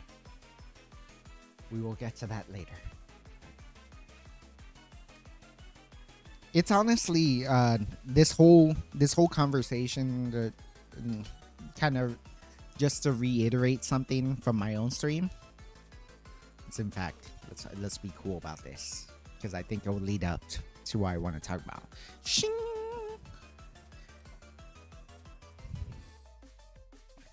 It's why I've been so eager to rebrand. That's coming soon. I'm so excited. I honestly think I have not done a good enough job doing the whole prison warden thing, which is this current character, Nonatsu Sakotoku, Nonatsu Kazari. I do want to... There is a rebrand coming pretty soon, and I'm super excited for it because of the fact that I think it will be much easier to play into my character with the new design that I'm gonna be coming up with. So I really wanna I really want to do that. I really want to make sure I can. I've during the whole course of this conversation, I talked about like I miss that sort of more classical era of VTubing where you can be more of a character because as with less lore, it's easier to be that character. I think by doing the rebrand I want to do, I'll be able to do that kind of VTubing where I can lean into my character a little more, which I really want to do, but I can't do it very much with the Prison Warden.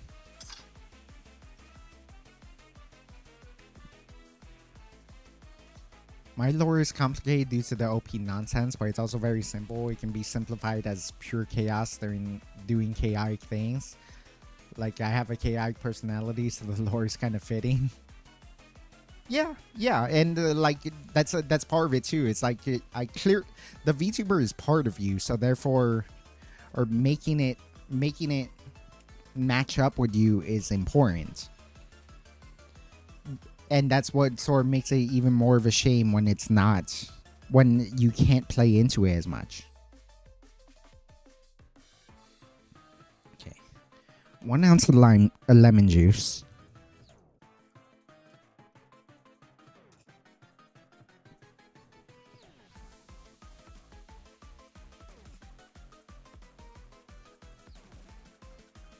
That's close to an ounce. That's like 0.8 of an ounce, but it's hard to do it with this squeezer. I probably needed a bigger squeezer.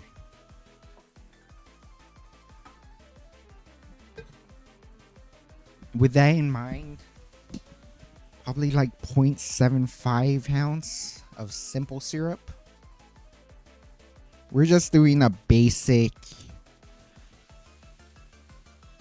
whiskey sour. Just 3 ingredients. It's going to be very easy. It was like roughly 3/4 of an ounce of simple, roughly 3/4 of an ounce of lemon juice.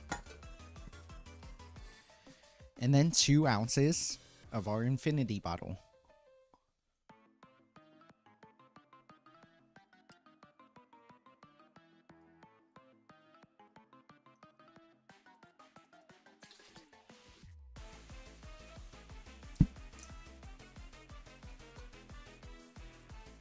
And then we're gonna shake this with ice. Oh, actually, before we shake with ice, there is one more thing.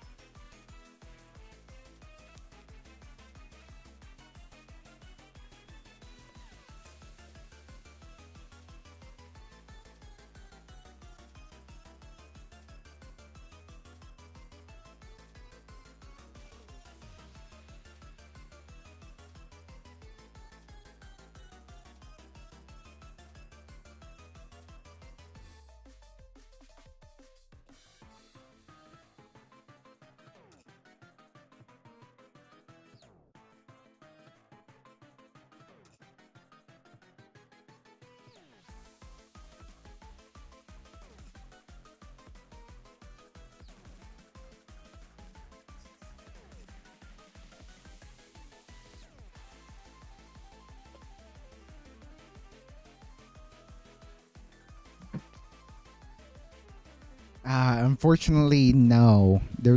We didn't have an egg white. An egg white with a whiskey sour is absolutely heavenly. So, we're just gonna shake all this for about 12 seconds.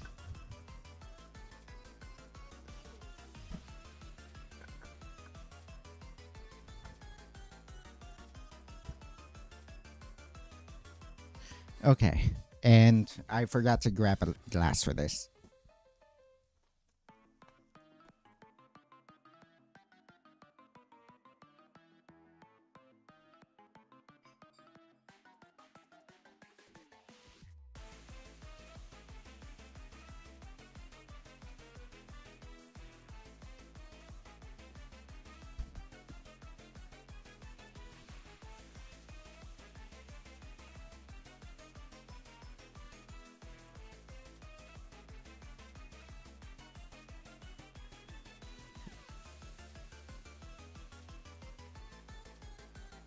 Stirring this into a coupe.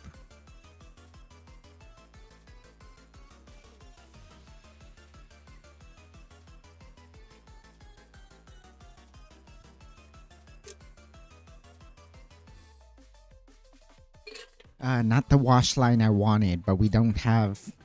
We very tragically don't have an egg white. We would have like a nice thick layer of foam, but aquafaba? Do you mean? Do you mean aquafaba? I wish I had aquafaba too, but aquafaba is not available to me right now. The most standard whiskey sour imaginable.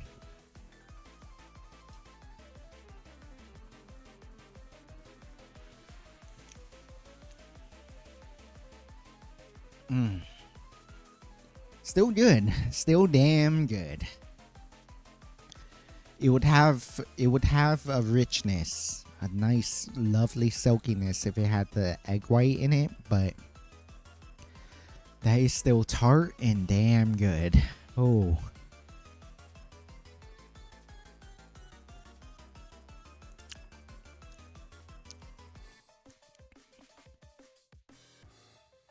There is like a sweet, like, because lemons are much sweeter than limes. That lemon just like creates a floor underneath all of that bourbon, our infinity bourbon. So you have like a lemony tinge to the apple, to the cinnamon, to the other spices, the grapes, to the peanuts, to the fruit jam, to the oak. Oh, that's lovely. And then yeah, having a nice bit of sugar to it actually, like, makes it more candy like. So imagine a candied apple, like a cinnamon candy, a weird woody candy with the oak, like peanut butter as opposed to just peanuts.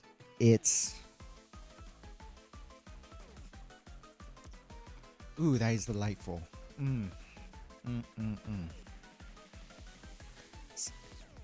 It's why these simple drinks can come together it's why these simple drinks are classics. It's why we didn't need to make it so complicated during the 70s and 80s, or even the 50s, just during that time that mixology was dead.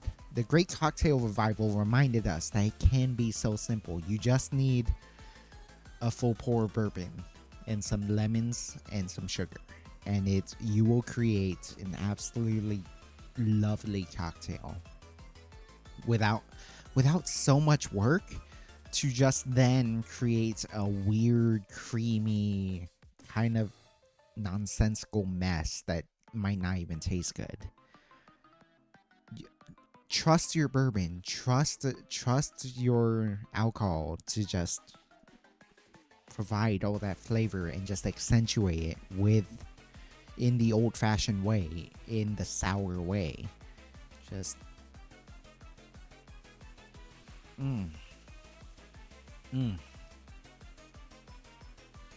Yeah, this isn't even my ideal whiskey sour, and it's so good. Woo.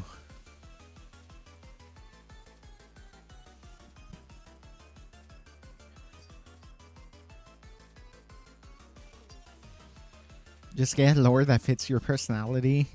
Or if you already have a lore in a character, you can justify it by saying there's a hidden bar in the prison for officers and wealthy criminals. The thing is, I actually did think about that, but I can't think of a good way to expand on that.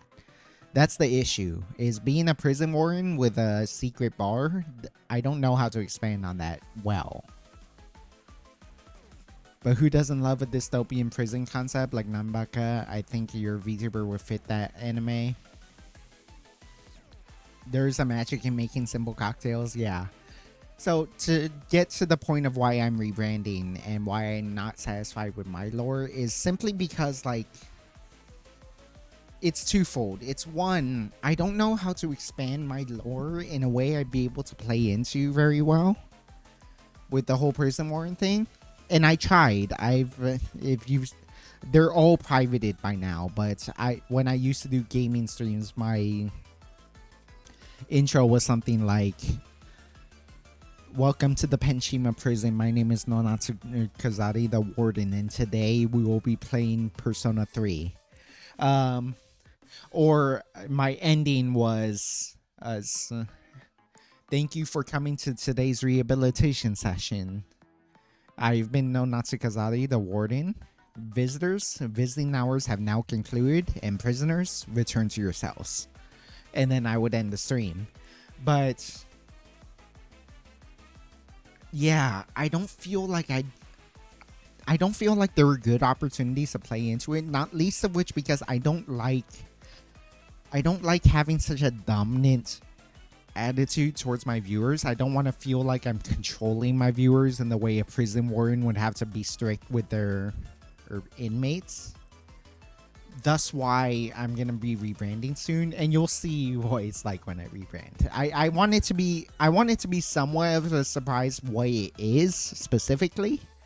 But obviously I do plan. I've been teasing it for a while. It should be coming soon. I'm so excited.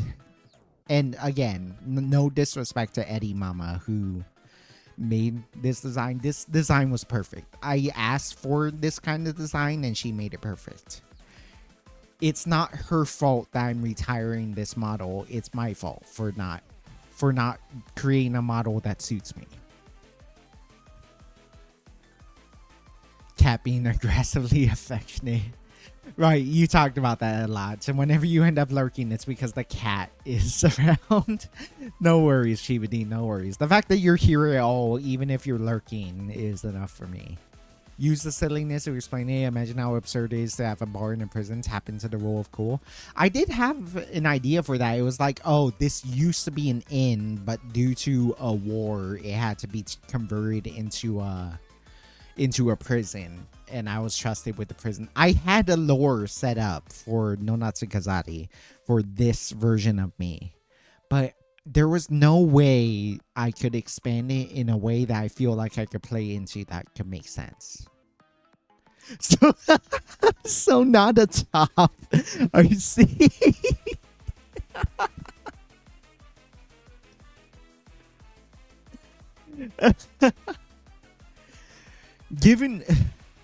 Given what Florence does to me, Florence from GFL2 and Nora Cloud, I can't deny that, but I would like to think that I'm not a bottom. I'm not a bottom unless it's for Florence.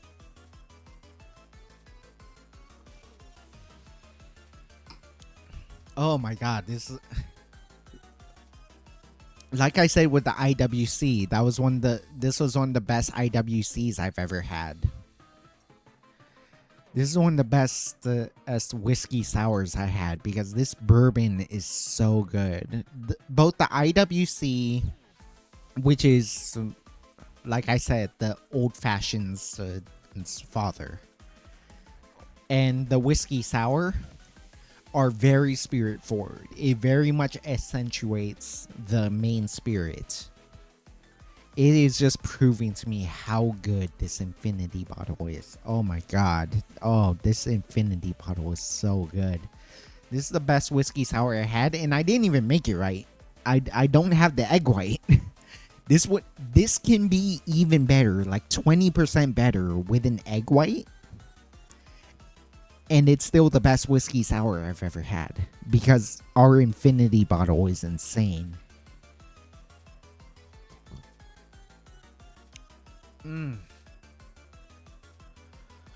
Oh my goodness. Oh my goodness, that's so good. Oh.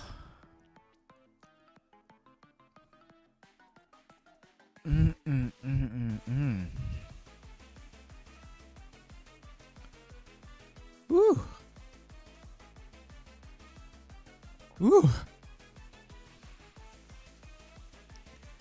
She really likes rubbing her face on a pen that I keep on the decks. I hold it up for her. Oh, that's adorable, actually. Is there anything special about the pen? Is it like Is it like designed in any way? It has like some weird design, or it's like from, I don't know. There's something special about the pen, or is it just like a normal ass pen?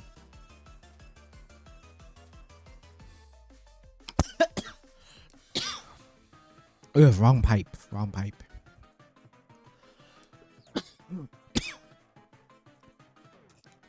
Or like a prison for high profile criminals only, like rich or crazy people. I did. I've thought of lore for Kazari no Natsu, the prison warden. It There's nothing that really satisfies me that works for a VTuber. That's why I'm rebranding. I have thought about it. Trust me. I went deep into the lore myself, and actually, if and when I manage to get to the point where I can get monetized on YouTube, where I can get memberships and super chats and whatnot, I will tell the story on why I decided on the prison warden. But for now, I'm not going to. I don't want to say it. Maybe if you send $100 on Stream Elements, but even then.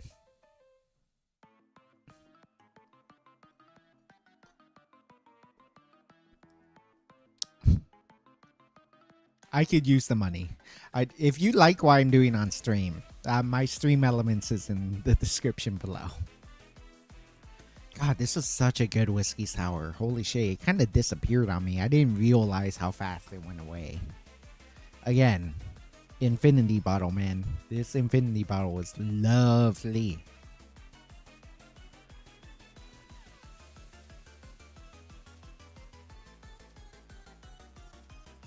Not like Arkham or something like that.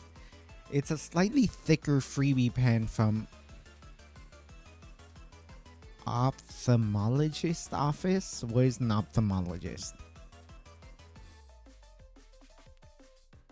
How does I know what Angel's Envy tastes like in a I know what Angel's Envy tastes like in a cocktail, but I kind of want to taste it on its own.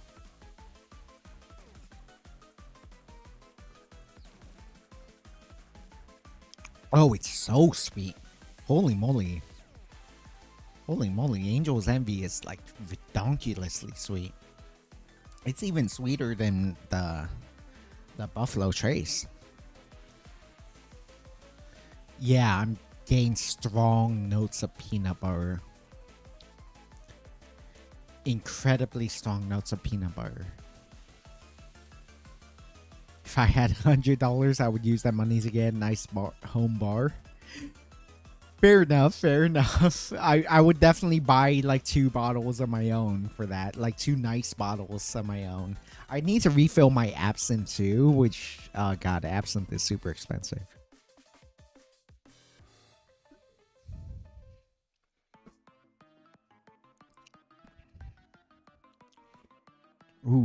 Ooh, hella strong peanut butter up front.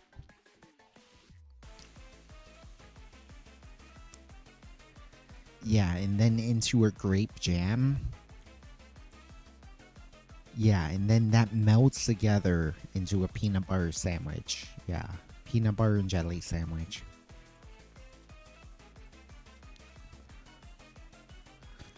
There's a bite of something, some kind of bacon spice at the end. I'm not sure what that is. And then the oakiness, yeah. This feels a lot more simple than I thought.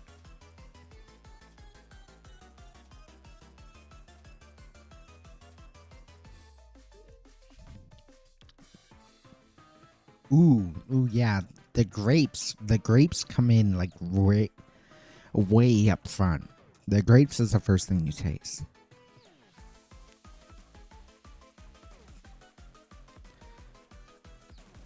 Yeah, then it devolves into the peanut butter and jelly theme with a nice touch of cinnamon. Nice touch of another spice, baking spice that I can't identify.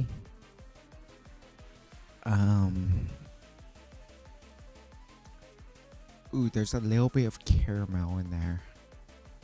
And then the oak. Yeah. Yeah. Yeah. Yeah.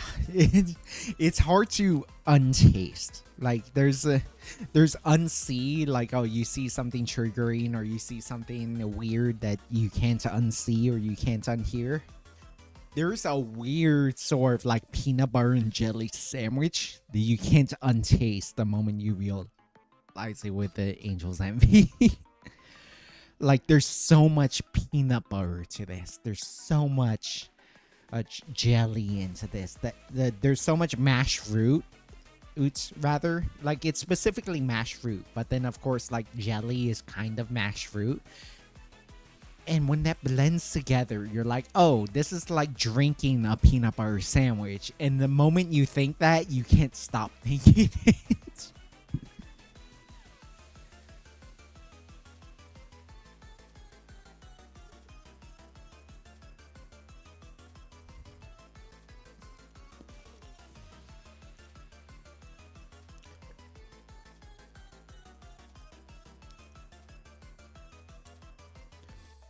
Yeah, grape, then cinnamon, then like mashed fruits, then not just peanuts, like crunchy peanut butter. I love crunchy peanut butter, by the way. Like it tastes like biting on crunchy peanut butter because it's very smooth, but you can feel the texture somehow of real peanuts, but also the sweet peanut butter at the same time. And then that resolves into like a grape jelly, a grape mash that reads as jelly. A little bit of unknown spice, maybe cloves, but I don't think that's right. Cloves don't taste like that. But then, and then the oak barrel, like you taste the oak right at the end, as is usual for bourbon. Yeah, it's a really good bourbon.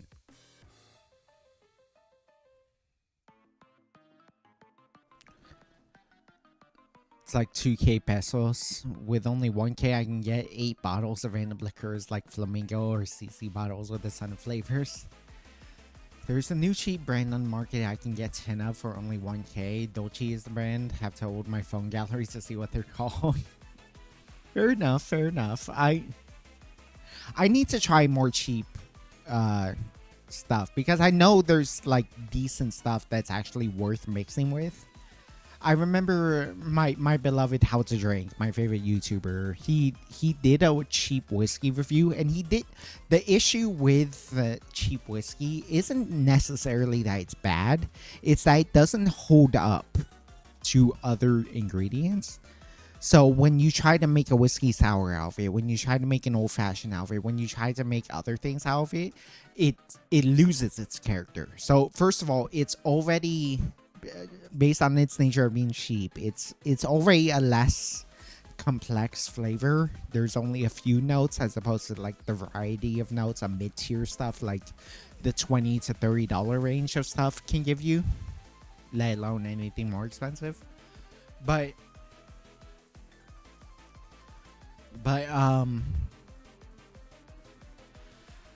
with that cheaper range, like even if it tastes good, it's so weak that it doesn't hold up to other ingredients well, and therefore it's not good to mix with, even if on its own it tastes good. But then you try to put it in a cocktail and it just kind of tastes of oak, the way all bourbons do, you know? So that's sort of why I try to avoid the super duper cheap stuff. But I really want to do like a cheap whiskey review at some point because I want to know how I can save money, how I can make things more accessible, not just to people in general, but for myself as well. Like I am kind of broke at the moment. That's why I did the infinity bottle.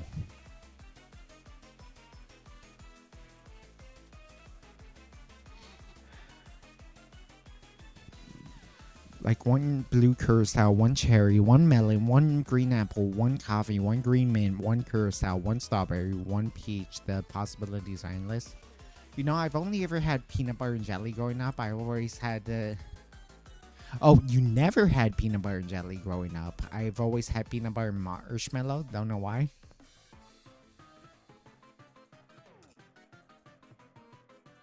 That's weird. But also, peanut butter and marshmallow does sound like it's pretty decent. I wouldn't know. I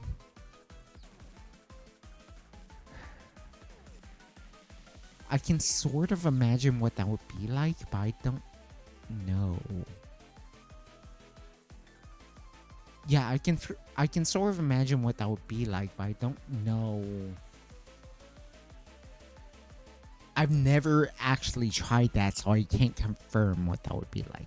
I have a theory what it would taste like. I don't know for sure what that would taste like. Like for cocktails that are worth it, imagine all the flavors that can be mixed. Yeah.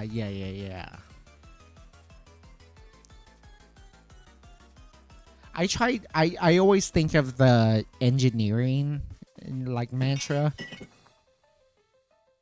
I always think of the engineering mantra. A project is not finished when there's nothing else to add. It's finished when there's nothing else to take away. And so I tend not to lean towards maximalist drinks. That was a huge level up moment when I started to make drinks for VTubers. It's like, oh, I'm trying to add this and that and this and that and this and that to try to make it more for them. But then I realized, no, I should strip it down. I should make it more simple. I should make a martini for Sleepy. I should make a Manhattan for Zeal, stuff like that. And so I tend to want to strip things down instead of adding a ton to it, unless it's a rum drink. Rum drinks are always maximalist drinks, not minimalist drinks. But yeah, that's sort of how I approach things. Is I want to like minimize the number of ingredients I add to things because I think it's better that way.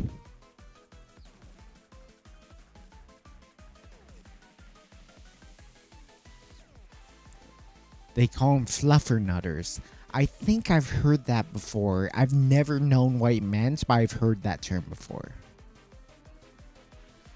Flamingo bottles are more of an expensive range, like almost twice Dolce, but they're still cheap. Don't taste bad. I use a bottle of banana flamingo to give a bit of flavor to hotcakes. Nice. Like, I know some people put Grand Marnier with like a dessert recipe. They burn off all the alcohol, so it's just like the orange curacao flavor without the alcohol, and it's quite good. And the alcohol ends up making them soft in the interior and a bit crunchy on the outside. I mean, not crunchy, but it makes them fluffy. I can see that. Because I mentioned, like, Angel's Envy tastes like crunchy peanut butter. But obviously, it's not crunchy. It's literally a liquid. But it's nice. It's nice. And it reminds me of the experience of eating a crunchy peanut butter.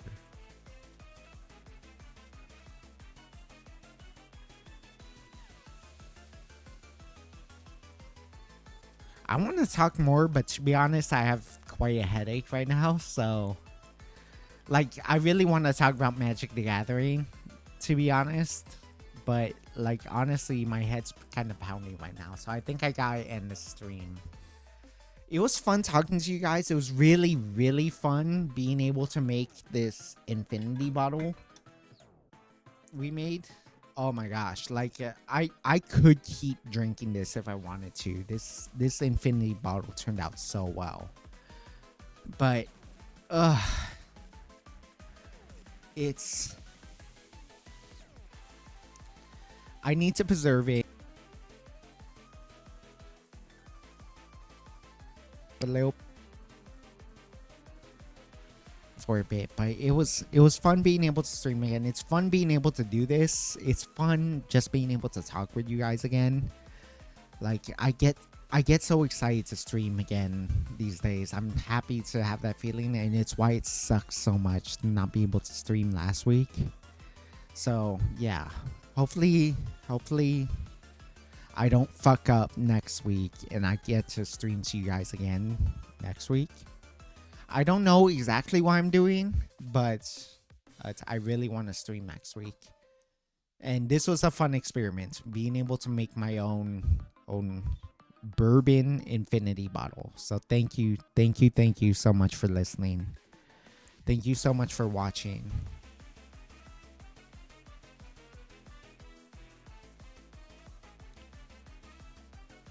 Your audio got cut off for a second again. I need to preserve it a bit. I need to preserve my infinity bottle a bit. So I shouldn't go through this as fast as I did tonight. So I'm going to try to conserve this, but this ended up really good. But yeah, I should end stream. I need to drink some water. I really need to lie down for a bit. I do have a bit of a headache. So I have to end here, but I'm so glad I got to stream. I'm so glad I got to chat with you guys. I appreciate you guys so much. Yeah. This was fun. This was so much fun. I genuinely just love streaming, guys. I hope this is something I can do full time. I hope this is something I can make something of, and seeing you guys be here makes it all worth it. So thank you. I will see you guys next week, and yeah, I'll see you guys next week. At least try to. Thank you so much.